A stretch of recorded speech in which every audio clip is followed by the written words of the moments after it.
আসসালামু আলাইকুম সম্মানিত ভিউয়ার্স, কেমন আছেন? আমি মোহাম্মদ জাকারিয়া, চিকিৎসক, মোটিভেশন স্পিকার। বিভিন্ন সময় বিভিন্ন রকম স্বাস্থ্য বিষয়ে আলোচনা নিয়ে আসি। আজকেও স্বাস্থ্য বিষয়ে আলোচনা। আজকের আলোচনার বিষয় যে 5টি সময়ে শিশুকে শাসন করবেন না। তাহলে এই ভিডিওটা প্রথম থেকে শুরু করে শেষ পর্যন্ত না টেনে শুনবো। প্রথমে একটি লাইক দেব, সাবস্ক্রাইব করব, নোটিফিকেশন অন করব, পেজে ফলো দিব। তাহলে স্বাস্থ্য সম্পর্কে নোটিফিকেশন আপনাদের কাছে পৌঁছে যাবে। তাহলে বন্ধুরা মনোযোগ দিয়ে শুনুন। যে 5টি সময়ে শিশুকে শাসন করবেন না। খাওয়ার সময়, এতে বিরক্তি মনোভাব তৈরি হতে পারে। পড়াশোনার সময় বকাঝকা করলে শেখার আগ্রহ হারিয়ে যায়। শোবার আগে ঘুমের ব্যাঘাত ঘটতে পারে, এতে খারাপ স্বপ্ন দেখা শুরু হতে পারে। অসুস্থ থাকলে তখন ভালোবাসার অনুভূতি বেশি প্রয়োজন হয়।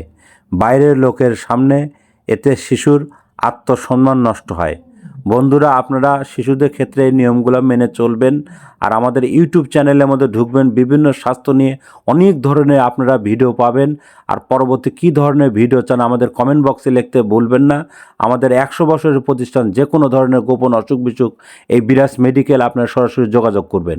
এতক্ষণ মনোযোগ সহকারে দেখার জন্য সবাইকে থ্যাংক ইউ, সবাইকে ধন্যবাদ।